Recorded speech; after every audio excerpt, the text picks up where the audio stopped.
have Kathryn Kysar.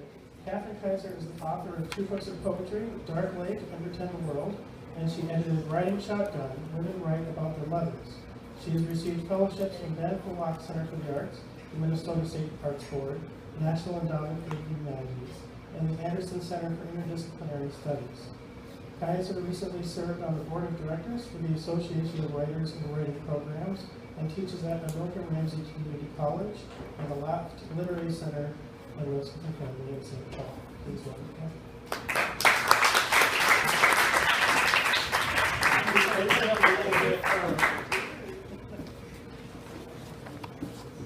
It's so cool reading my hood, and they're just down the street, so I can be here. And I'm not going to be dropping anything because I've got my iPhone and books, so it's not clear. And I just want to say thank you to the brothers Stein, Wendy, everybody that worked on the almanac.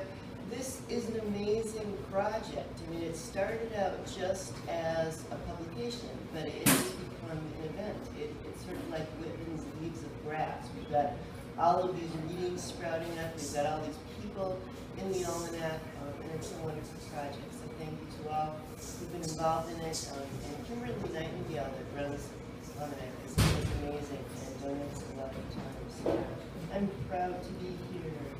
So I was asked to read some St. Paul stuff. And I grew up in the fabulous Midway before I moved, a couple miles away over here in that road.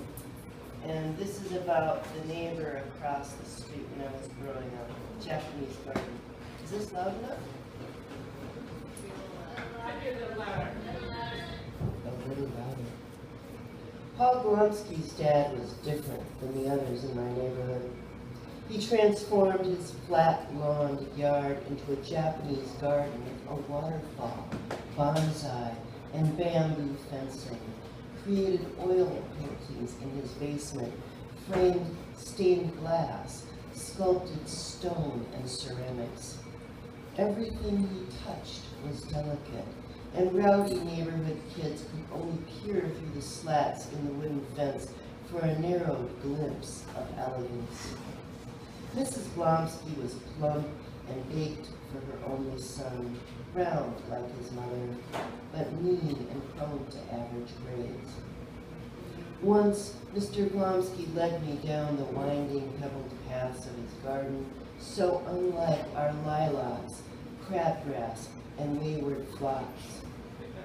Thinking about him now, I wonder if he found his graceful constructions, what he found in being different, alone.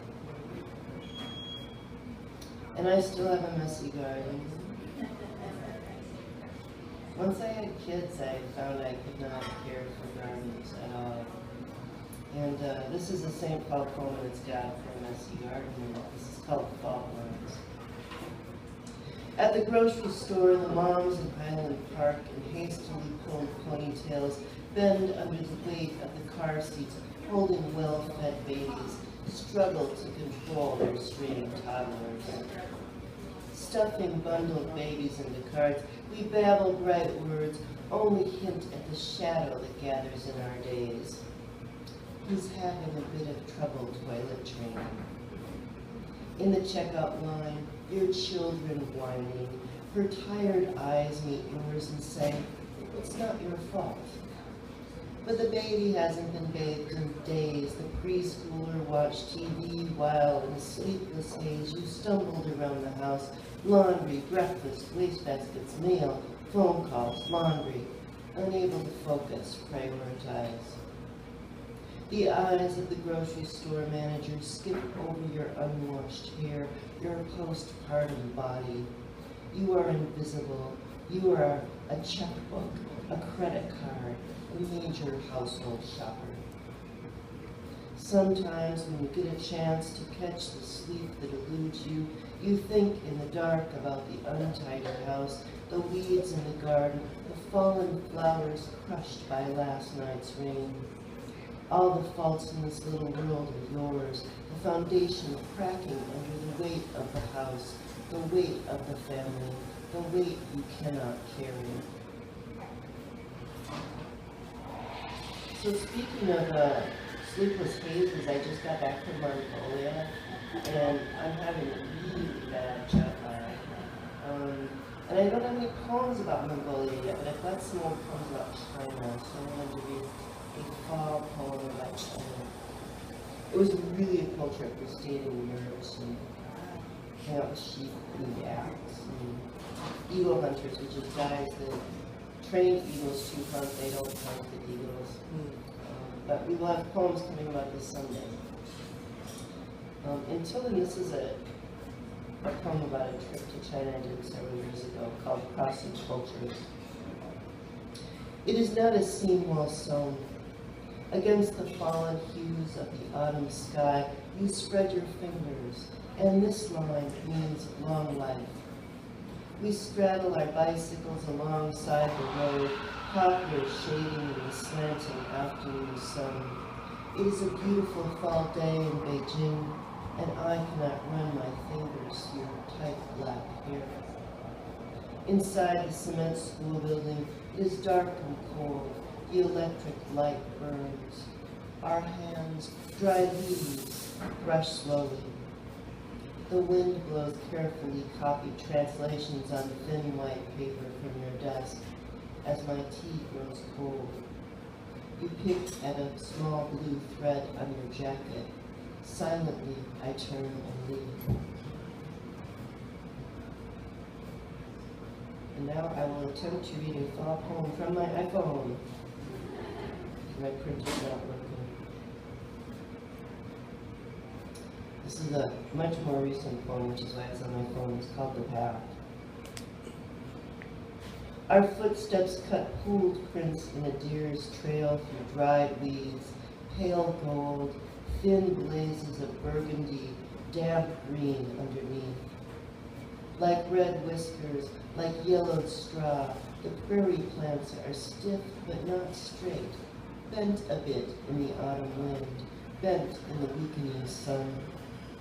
It is narrow, this path, you ahead, me behind, as we hike towards the darkening hills, our boots muddy, the ground solid but wet, the forest in the distant, beckoning but strong, dark and foreboding, sure and unsure of the clouded sky, our unclear future. And just to be defiant, I'm going to end with a Minneapolis poem. How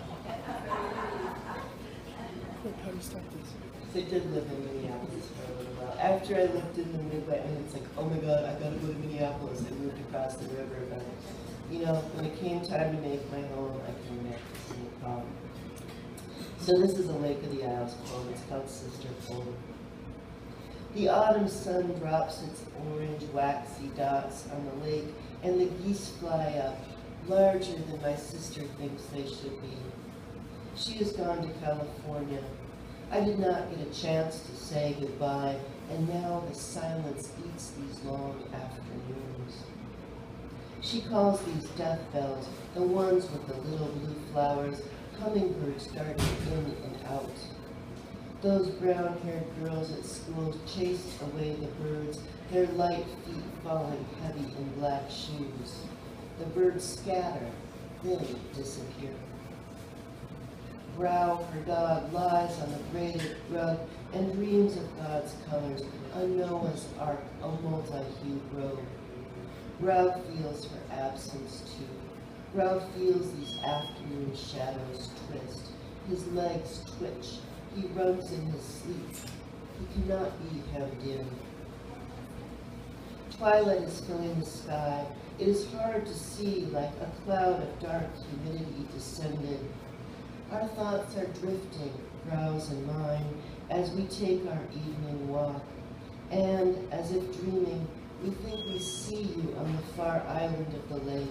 Like Jesus, we think we see you, but you're so far. Thank you.